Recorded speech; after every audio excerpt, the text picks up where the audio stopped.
بسم اللہ الرحمن الرحیم۔ السلام علیکم ورحمۃ اللہ وبرکاتہ۔ قصہ حضرت یوسف علیہ السلام، آخری قسط۔ حضرت یعقوب علیہ السلام کا خط۔ یہ سب بھائی حضرت یعقوب علیہ السلام کے اصرار پر دوبارہ عزیز مصر کے دربار میں گئے اور نہایت عاجزی و انکساری سے بھائی کی رہائی کی اپیل کی۔ ساتھ ہی باپ کے بڑھاپے، ضعف اور دوسرے بیٹے کی جدائی کے صدمے کا ذکر بھی کیا۔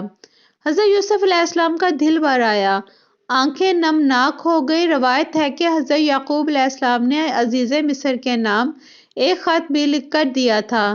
حضرت یعقوب علیہ السلام نے خط پڑھا تو بے اختیار رونے لگے اور پھر اپنے راز کو ظاہر کر دیا۔ تعارف کی تمہید کے طور پر بھائیوں سے سوال کیا، تم کو کچھ یاد بھی ہے کہ حضرت یوسف علیہ السلام اور اس کے بھائی کے ساتھ کیا برتاؤ ہوا کیا تھا؟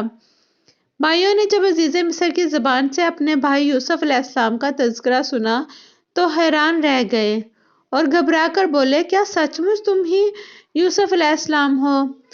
حضرت یوسف علیہ السلام نے جواب دیا، ہاں میں ہی یوسف علیہ السلام ہوں اور یہ میرا بھائی ہے۔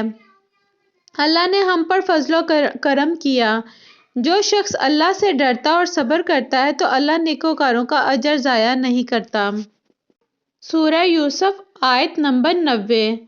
بھائیوں نے جب حضرت یوسف علیہ السلام کی شان و شوکت دیکھی تو یہ اپنی غلطیوں اور کوتاہیوں کا اعتراف کر لیا۔ آپ علیہ السلام نے بھی پیغمبرانہ عفو و درگزر سے کام لیتے ہوئے انہیں معاف کر دیا۔ حضرت یوسف علیہ السلام کا کرتا اور حضرت یعقوب علیہ السلام کی بینائی۔ حضرت یوسف علیہ السلام نے بھائیوں کو بہت سا انعام دیتے ہوئے کہا کہ میرا یہ کرتا لے جاؤ، اسے والد صاحب کے منہ پر ڈال دینا، ان کی بینائی واپس آ جائے گی اور تم سب اپنے اہل و عیال کے ساتھ میرے پاس آ جاؤ۔ قافلہ قمیص لے کر چلا ہی تھا کہ 250 میل دور کنعان میں حضرت یعقوب علیہ السلام نے آس پاس کے لوگوں سے کہنا شروع کر دیا، اگر تم لوگ مجھ کو یہ نہ کہو کہ بوڑھا بہک گیا ہے تو مجھے یوسف علیہ السلام کی خوشبو آ رہی ہے۔ بھائی واپس کنعان پہنچے اور والد کے چہرے پر کرتا ڈالا، جس سے ان کی بینائی بحال ہو گئی۔ آپ علیہ السلام نے بیٹوں سے فرمایا، کیا میں نے تم سے نہیں کہا تھا کہ میں اللہ کی طرف سے وہ باتیں جانتا ہوں جو تم نہیں جانتے؟ سورہ یوسف، آیت نمبر 96۔ حضرت یعقوب علیہ السلام عزیز مصر کے دربار میں۔ کچھ دنوں کے بعد حضرت یعقوب علیہ السلام اہل خانہ کے ہمراہ مصر روانہ ہو گئے۔ حضرت یوسف علیہ السلام نے ایک بڑی سپاہ کے ساتھ شہر سے باہر والد اور خاندان والوں کا استقبال کیا۔ 40 سال بعد ہونے والی اس ملاقات نے باپ بیٹے یعنی اللہ کی دو پاکیزہ اور برگزیدہ ہستیوں کو آبدیدہ کر دیا۔ دونوں دیر تک ایک دوسرے کے گلے لگے رہے۔ آپ علیہ السلام نے والد اور ستیلی والدہ کو تخت شاہی پر بٹھایا، پھر خود تخت شاہی پر جلوہ افروز ہوئے تو شاہی آداب کے مطابق تمام درباریوں نے سجدہ کیا۔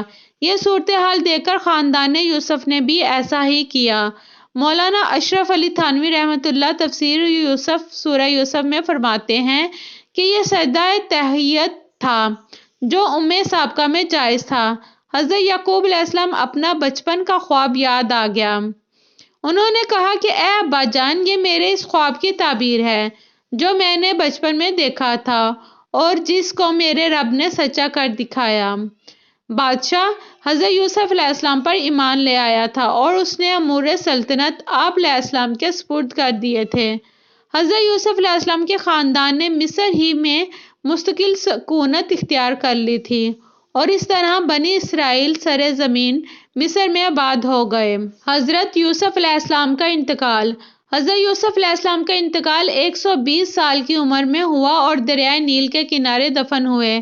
روایت ہے کہ اللہ تعالیٰ نے حضرت موسیٰ علیہ السلام کو مصر چھوڑنے کا حکم دیتے ہوئے حضرت یوسف علیہ السلام کی میت بھی اپنے ساتھ لے جانے کی ہدایت کی، جس پر ان کا تابوت فلسطین لے گئے اور حضرت اسحاق اور حضرت یعقوب علیہ السلام کے برابر دفن کر دیا۔